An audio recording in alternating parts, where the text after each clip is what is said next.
Hello everyone. June is post-traumatic stress disorder, also known as the acronym PTSD. And you will hear that throughout this video. And Men's Mental Health Awareness Month. In June of 2014, the whole month of June is designated to be observed as National PTSD Awareness Month. And Men's Mental Health Awareness Month falls in the month of June as well as Father's Day. June's Men's Health Month. June is the month celebrated each year to bring awareness to the health issues all men face. The Men's Health Network has been hosting men's mental health awareness since 1992. June is the month dedicated to enriching men's health and wellness through a broad spectrum of national screening and educational campaigns. Did you know that 12.1% of men 18 years and over are in fair or poor health?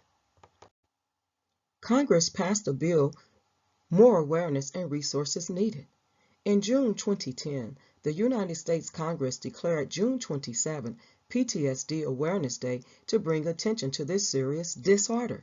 In 1994, Congress passed a bill declaring the week before Father's Day as Men's Health Week. The Department of Health and Human Services recognizes the importance of spreading awareness and resources related to post-traumatic stress disorder, also known as the acronym PTSD. More awareness campaigns are needed to be held for people to seek help when it comes to PTSD. You can spread awareness by social media posts related to it. You can also participate in organizing PTSD-centered events and even giving donations, designing posters, hashtags, and sharing resources and helplines for PTSD survivors. Post-traumatic stress disorder under the U.S. Department of Veterans Affairs is the most active and forerunners in the fight against PTSD. PTSD is not a newly mental disorder. It dates back to 50 BC when described in a Hippocrates poem. There is a special calendar that has been released for June that can be downloaded. It aims to increase awareness and support for PTSD survivors. It features several activities: raising awareness on social media, sharing PTSD helplines and articles, subscribing to YouTube channels, finding local PTSD therapists, and more. There is a timeline for PTSD. In 50 BC, this was the earliest recorded PTSD evidence. The Hippocrates poem narrating a soldier's symptoms after a war becomes the earliest recorded instance of PTSD in history. And then between the 1910s and the 1940s, there were different names for PTSD during World War I and World War II. PTSD is named shell shock and battle fatigue, respectively, during that time of World War I and World War II. And then in 1970s, PTSD was coined during Vietnam War. The U.S. military veterans described their trauma and its symptoms after the Vietnam War, resulting in the mental disorder being named post-traumatic stress disorder. And then in 2014, the U.S. Senate Declaration of PTSD Awareness Month. The U.S. Senate designates June as the official month for PTSD awareness. And I want to just share some of the symptoms of PTSD that happened during that time that the soldiers and even civilians experienced during that time. The symptoms included depression, anxiety, nightmares, paranoia, insomnia, disturbing thoughts, and much more. There are many types of PTSD treatment.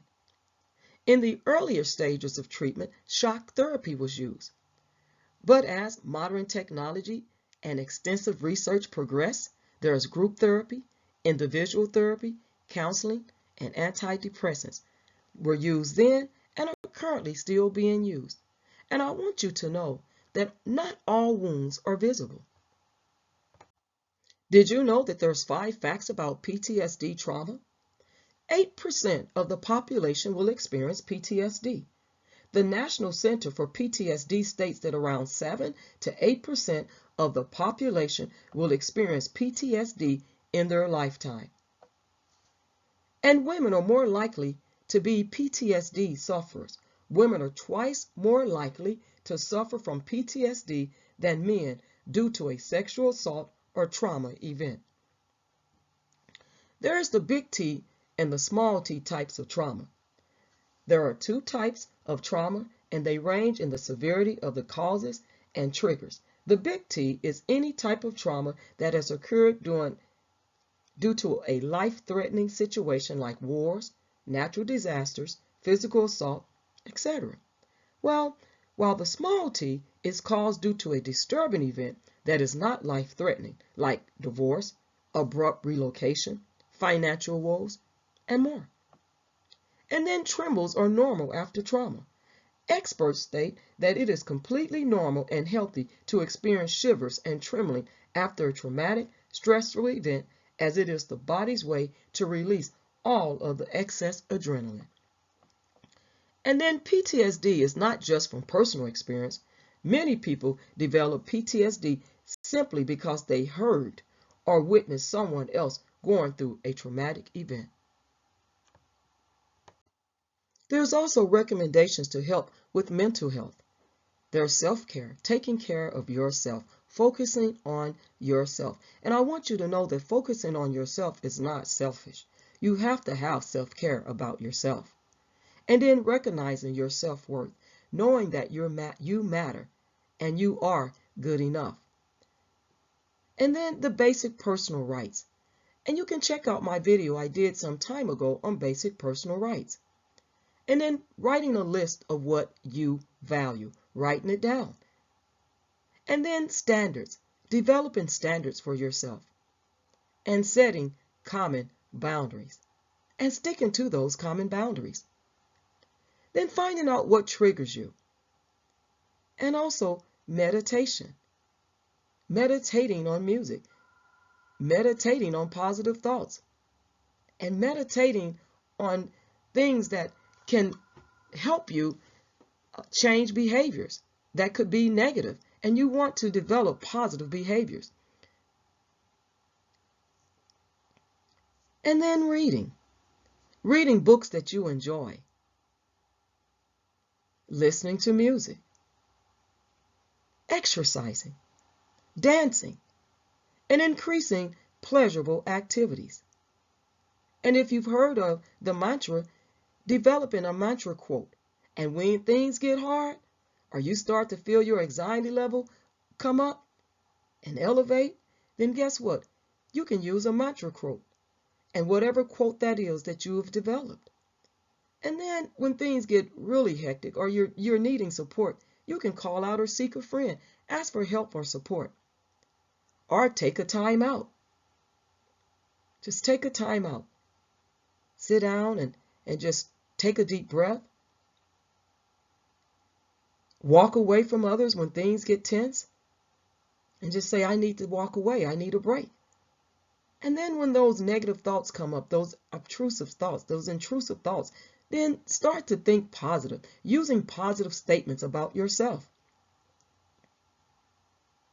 And then also when you start to feel tense, muscle relaxation techniques or exercises. And then there's the focused breathing. Breathe in and breathe out.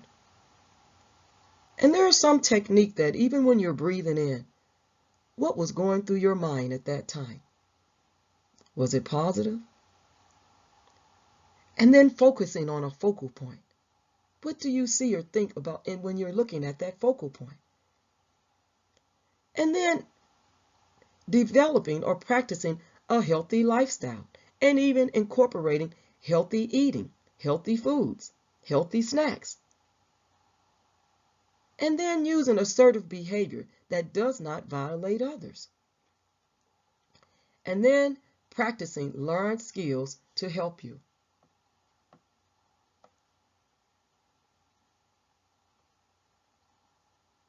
And when I speak about support, we have to understand that it's a reminder of human strength. See, the human mind and body work in complex ways to keep us alive and going. And so In the month of June, we are reminded not only the human mind's immense strength, but also some of its limitations.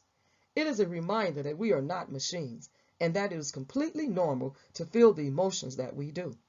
And unlike machines, we have the strength to get better on our own by helping each other. That's support. It's also a reminder of the mental disorder and more. The more that PTSD is talked about, the more people will become aware of it, and the more people will seek treatment for it. And this domino effect will also help shed light on other types of mental disorders that people suffer from after a traumatic event. It's also a reminder of the road to recovery. Now, the road of recovery may look different, and we know it can be different from one person to the other, but it is always there. Support is always there.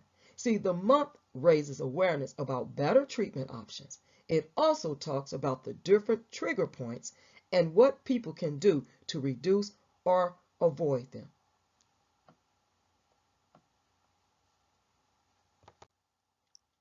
And I just wanted you to know that there are other several observances for the month of June: Alzheimer's and Brain Awareness Month, Great Outdoors Month, Effective Communications Month, and that is so important to use effective communication. And then Family Month, Fresh Fruit and Vegetables Month, Zoo and Aquarium Month, and then Pride Month.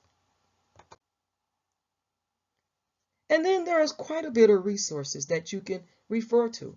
And there are websites, there's just 3 of them that I've listed, but there's quite a few websites that you can actually find out more information. And if you want to support or donate, you can also find that out on some of these websites. But I want you to know that you do matter and you are good enough. And be kind to one another, because you never know what someone is going through, or what they've been diagnosed with, or what they've experienced during their lifetime. So be kind, be loving, be patient with one another. And thank you for tuning in. Please like, share, and subscribe to the channel. Please leave your respectful comments below. And one other thing, please share this video, because you may know someone that's suffering from PTSD or mental health problems or mental health issues. You may be married to a loved one, your partner, your spouse, your wife, your husband that has been affected by PTSD, or maybe a child, or maybe yourself. So don't forget to share this video. Copyright disclaimer under Section 107 of the Copyright Act 1976. Allowance is made for fair use for purposes such as criticism, comment, news reporting, scholarship, and research. Fair use is a use permitted by copyright statute that might otherwise be infringing. Non-profit, educational, or personal use tips the balance in favor of fair use. So I want to again thank you all for tuning in. God bless you, and I'll be seeing you soon.